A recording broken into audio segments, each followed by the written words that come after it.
रोज में पृथ्वी का भ्रमण किया और पृथ्वी पे सब जगह गया। अहम तो पृथ्वी या तो ज्ञात्वा सर्वोत्तमामिति पुष्करम च प्रयागम च काशी गोदावरी तथा। हे सनक सनंदन सनातन सनत कुमार, मैं पृथ्वी पे गया। हम तो पृथ्वी या तो केवल पृथ्वी पे नहीं, पृथ्वी का सारा भ्रमण किया। ज्ञात्वा सर्वोत्तमामिति पुष्करम च प्रयागम च काशी गोदावरी तथा। पुष्कर से लेकर के प्रयाग तक, काशी से लेकर के गोदावरी तक सब जगह गया, लेकिन कहीं शांति नहीं मिली। कलियुग के कुप्रभावों से हर एक जीव बधा हुआ है। ना सत्य रह गया है, न तप रह गया है, न दया रह गई है, और ना ही दान रह गया है। केवल उदर भ्रमण के लिए हर एक जीव परेशान है। उसका पेट कैसे भरेगा, उसका उदर भरण कैसे होगा। पेट को भरने के लिए जीव एक दूसरे को मारता है, पीटता है, प्रताड़ित करता है। सत्य, दान, दया, तप सब कुछ खत्म हो चुका है। सब केवल उदर भरण के चक्कर में परेशान है, कहीं शांति नहीं है। और इतना ही नहीं,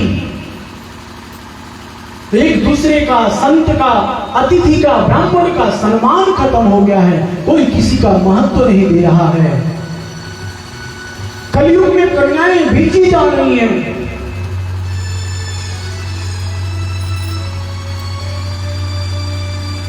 पति पत्नी में प्रेम नहीं रह गया है।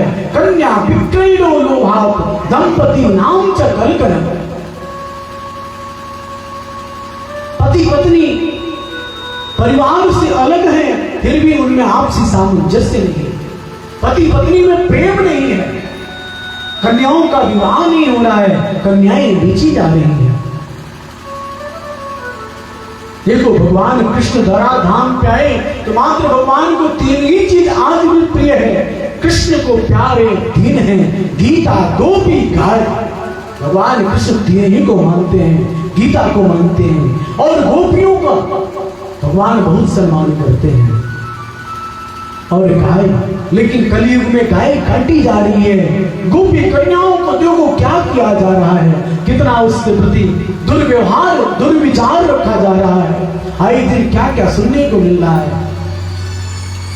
और गीता देखो, गीता रामायण तो जलाई जा रही है।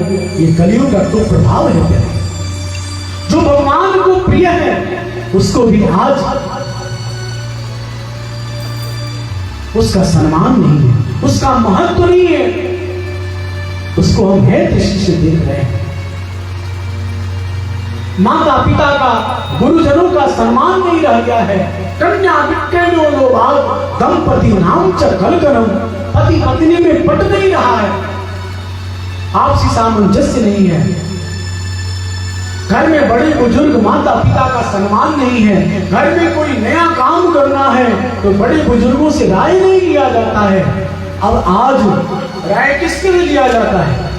ससुराल से साले को बुलाया जाता है, ससुर जी आते हैं, नई दुल्हन आई है, उसका घर में चलता है, माता पिता का नहीं चलता है। और कलयुग में प्यारे, जब से ससुराल का संबंध हो जाता है तब से मत पूछो, दुनिया का सारा संबंध खट्टा लगने लगता है। ये मैं नहीं कह रहा हूं, शास्त्र में कहा है। बाबा तुलसी कहते हैं, ससुरारी पियारी भाई जब रिपुरूप को डोबा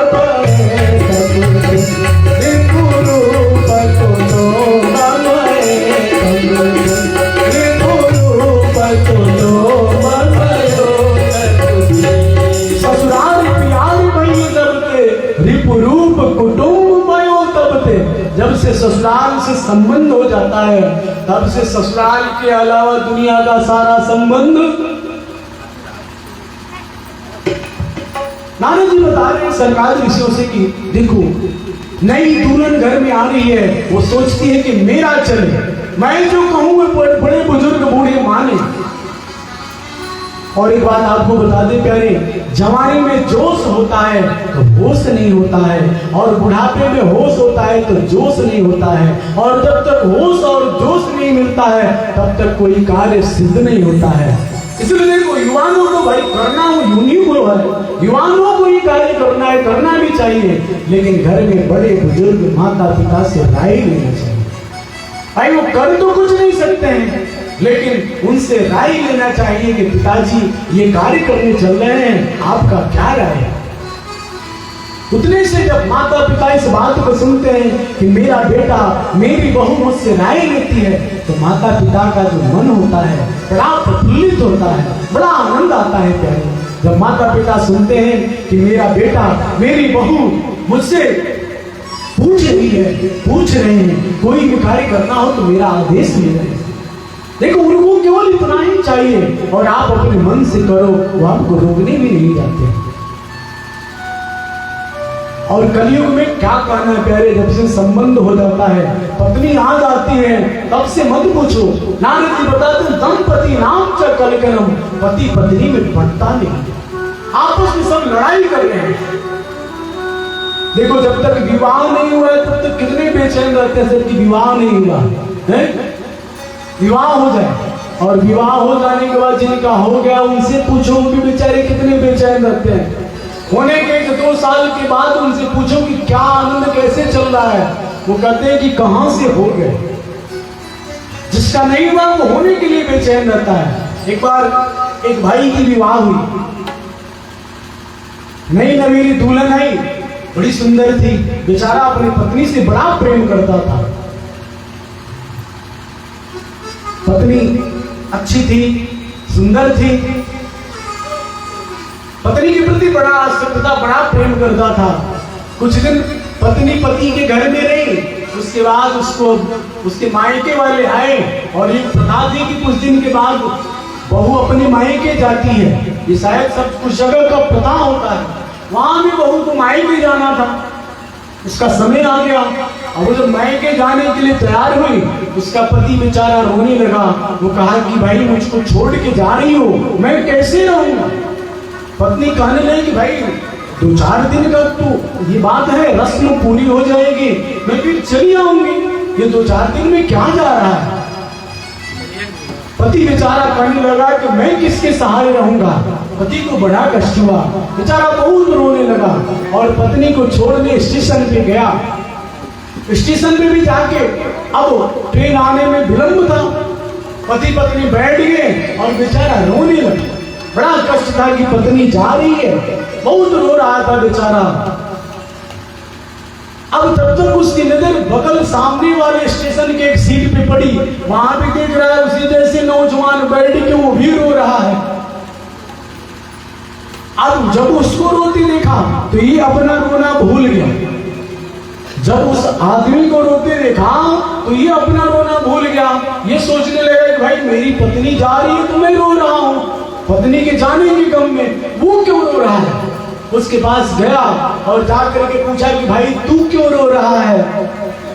उसने पूछा कि तू क्यों रो रहा है, तू मेरे पास आके पूछ रहा है तो तू क्यों रो रहा है। उसने कहा कि भाई देख, मेरी नई नई शादी हुई है और मेरी पत्नी मायके जा रही है, मैं पत्नी से बड़ा प्रेम करता हूँ इसलिए रो रहा हूँ, पत्नी छोड़ के जा रही है, अब तू बता तू क्यों रो रहा है। उसने कहा कि जिस ट्रेन से तेरी जाने वाली है उसी ट्रेन से मेरी आने वाली है, अब तो जाने के गम में रो रहा है, मैं उसके आने के गम में रो रहा हूँ कि अब तक तो अमन चैन की जिंदगी थी, अब आ रही है तो क्या हो। दंपति नाम च कलकलम, पति पत्नी में पड़ता नहीं है। लेकिन देखो हमारे भारत की नारियां धन्य है, धन्यासु भारत भूमि भागा, ये भारत की भूमि धन्य है। और यहाँ भी जो हमारे भारत की नारियां हैं, भारत की जो सभ्यता है प्यारे, ये धन्य है। एक बार स्वामी विवेकानंद जी विदेश में गए अपना प्रवचन देने के लिए, और वहां स्वामी जी को चैप्टर दिया गया कि विवेकानंद जी आपको नारी शब्द के ऊपर बोलना है। विवेकानंद जी बड़े पसंद हुए। विवेकानंद जी कहा कि ठीक है मैं नारी शब्द के ऊपर ही बोलूंगा। और विवेकानंद जी को मंच मिला, मंच पे गए और बोलना प्रारंभ किया। विवेकानंद जी ने कहा कि आपकी जो विदेश की नारियां हैं ये शीशे की चमचमाती ग्लास है। आपके यहाँ की विदेश की नारियां शीशे की चमचमाती ग्लास है। देखो उसको सर्फ इत्यादि से धो दो तो कितना चमकता है। आप यहाँ की भी नारियां बड़ी चमकती हैं, बड़ी सुंदर हैं। विदेशी बड़े प्रसन्न हुए। विवेकानंद ने कहा कि मेरे भारत की नारियां ये शीशे की बनी ग्लास नहीं है, ये मेरे भारत की नारियां मिट्टी की बनी कुल्हड़ है। कुल्हड़ आप देखते हो जिसमें चाय पिया जाता है, पानी पी के फेंक दिया जाता है, मिट्टी से जो बना रहता है जिसको पट्टा कहा जाता है। विवेकानंद ने कहा कि मेरे भारत की नारियां मिट्टी की बनी कुल्हड़ है और आपके विदेश की जो नारियां हैं ये शीशे की बनी ग्लास है, बड़ी सुंदर है।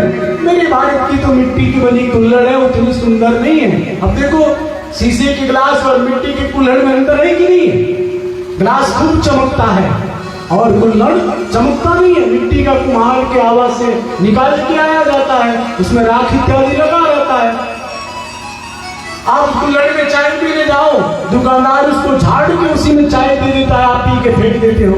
विवेकानंद ने कहा कि बस यही अंतर मेरे और आपके यहाँ की नारियों में है। आपके यहाँ की नारियां बड़ी सुंदर हैं, मेरे यहाँ की नारियां उतनी सुंदर नहीं है। विदेशी बड़े प्रसन्न हुए। विवेकानंद ने कहा कि आपके विदेश की नारियां इस तरह की हैं जिस तरह से शीशे की ग्लास। दुकान पे जब आप शीशे के ग्लास में पानी पियो, दुकानदार उस शीशे की ग्लास को धुल के पुनः दूसरे को पानी पीने को, चाय पीने को देता है। दूसरा पी लेता है, फिर उस ग्लास को फेंकता नहीं है, धुल देता है, तीसरे को पीने के लिए दे देता है, चौथे को धुल के, पांचवें को, आठवें, 10वें जो भी आता है उस ग्लास को धो के उसमें पानी, चाय पीने को दे देता है। लेकिन मेरे भारत की नारियां मिट्टी की बनी कुल्हड़ है।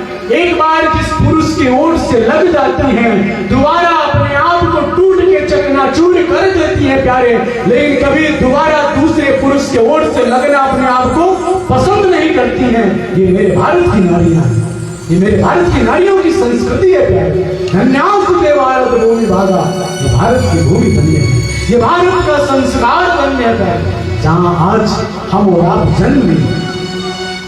जहाँ डाल डाल पर सोने की चिड़िया करती है बसेरा, वो भारत देश मेरा, भारत देश मेरा। जहाँ डाल डाल पर सोने की चिड़िया करती है बसेरा, वो भारत देश मेरा, वो भारत देश मेरा।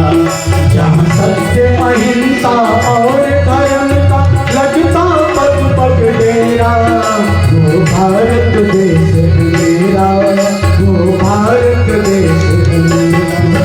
जहाँ सत्य अहिंसा और विजय का पग पग लगता डेरा, वो भारत देश मेरा, वो भारत देश मेरा। ये भारत की संस्कृति ऐसे है प्यारे, जहाँ डाल डाल पर सोने की चिड़िया करती है बसेरा। इस भारत को सोने की चिड़िया कहा जाता था। अब तो विदेशी आक्रांता आए, हमारे भारत के ऊपर अपना कुप्रभाव जमाए और हमारे भारत की, देखो हमारे भारत के धन को ही नहीं, हमारे भारत के संस्कार को भी लेके चले गए। आज हम अपनी पाश्चात्य सभ्यताओं को भूल रहे हैं, हम 21वीं सदी में जा रहे हैं। आज देखो क्या हाल है, हम अपने धर्म को भूल रहे हैं, अपनी मूल संस्कृति को भूल रहे हैं। पहले हम देखो अपनी यहाँ की जो मूल संस्कृति का जो भाषा है, कितना आनंद का भाषा है प्यारे। हम पिताजी को पिताजी, बाबूजी कहते थे, माताजी को माई कहते थे। देखो कितना प्यारा शब्द है प्यारे। अब बाबूजी बाबूजी नहीं रह गए हैं, अब बाबूजी डेड हो गए हैं। उनको डेड, उनका बॉडी जो है बाबूजी का संस्कार का नहीं, मरा हो गया है। बाबूजी को कौन पूछता है? अब माताजी नहीं रह गई, अब वो मॉम हो गई है। ये 21वीं सदी का सब संस्कार है प्यारे। मोम मतलब क्या है? अब कौन बेटा माता जी से पूछता है, कौन बेटी माँ को पूछती है? वो सही में जमा मोम के तरह ही है, उनका कोई महत्व नहीं है। जब मन में आया तब वाणी की आग से उनके ऊपर प्रहार कर दिए, जब मन में आया तब थोड़ा सा जल गिरा करके शीतल कर दिए। यही माता पिता रह गए हैं, अब संस्कार कहाँ रह गया? संस्कार जब हम अपने मूल संस्कृति में आएंगे, जब भागवत को, रामायण को, गीता को पढ़ेंगे, तब हमारा आपको संस्कार की प्राप्ति होगी। देखो हमारे राम जी जब छोटे थे तो क्या करते थे? प्रातः काल उठ गए रघुनाथा, मात पिता गुरु नावई माता। भगवान माता पिता गुरु को प्रणाम करते थे, लेकिन आज ऐसा कुछ नहीं है। अब तो बच्चे मात पिता गुरु मार ही लाता। माता पिता गुरु का सम्मान नहीं रह गया है, बड़े बुजुर्गों का सम्मान नहीं रह गया है। दंपति नाम च कलकल, पति पत्नी आपस में लड़ रहे हैं। नारद जी का मुख लटका हुआ है। सनकादिक ऋषि इस तरह से पूछते हैं, नारद जी बताते हैं कि क्या करें? नारद जी को शांति नहीं मिलता है। नारद जी पूरा पृथ्वी का भ्रमण कर लेते हैं। उसके बाद नारद जी कहते हैं कि इतना ही नहीं, जब मैं वृंदावन में प्रवेश किया तो वहां तो एक विचित्र घटना मेरे साथ घटी। सनकादिक ऋषि पूछते हैं कि वहां क्या हुआ? नारद जी ने कहा कि वहां मैंने देखा एक युवती बैठ करके रो रही है और उसके बगल में दो अचेत पड़े हुए हैं और बैठ करके रुदन कर रही है। उन अछूतों की दशा को देखने के लिए कोई उनके पास नहीं जा रहा है। वो सबको बुला रही है, लेकिन उसके पास कोई नहीं जा रहा है। वो युवती मुझको भी देखी तो देख करके रोने लगी। वो साधु क्षणम तिष्ठा मम चिंतामपि नाशनम। हे साधु, हे महात्मा, आप मेरी बात को सुनो, मेरे पास आओ। मम चिंतामपि नाशनम, आप मेरी चिंता को दूर कर सकते हो। आप संत हो, शायद आप कुछ कर सकते हो। मुझसे रहा नहीं गया और मैं उस युवती के पास गया और जाकर के जब उसके दशा को देखा, पूछा कि क्यों रो रही हो, क्या कारण है? ये दोनों जो अचेत तुम्हारे बगल में पड़े हैं, ये कौन है?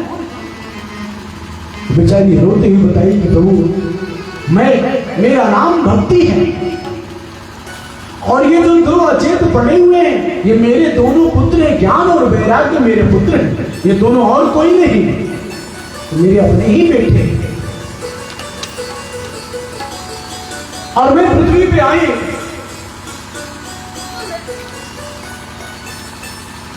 मैं दक्षिण भारत से कर्नाटक की तरफ आई तो मेरे बेटे जवान थे।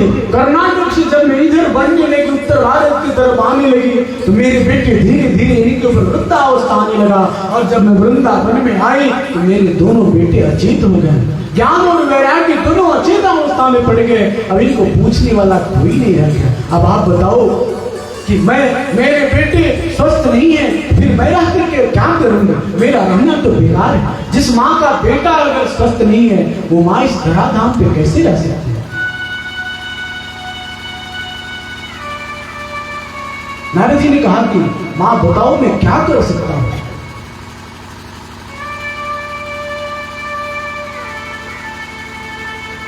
भक्ति ने कहा कि आप संत हैं और संत का कार्य परोपकार करना। संत परोपकार करता है, आप कुछ ऐसा परोपकार करो कि मेरे बेटे चैतन्य हो जाए। देखो संत का कार्य दूसरे के ऊपर उपकार करना।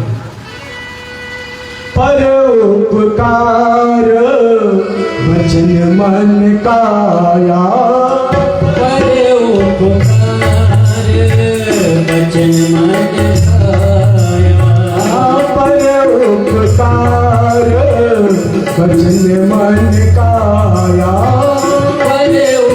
परोपकार वचन मन काया, परोपकार वचन मन काया, परोपकार वचन मन काया। संत स्वभाव सहज खगराया, संत स्वभाव सहज खगराया।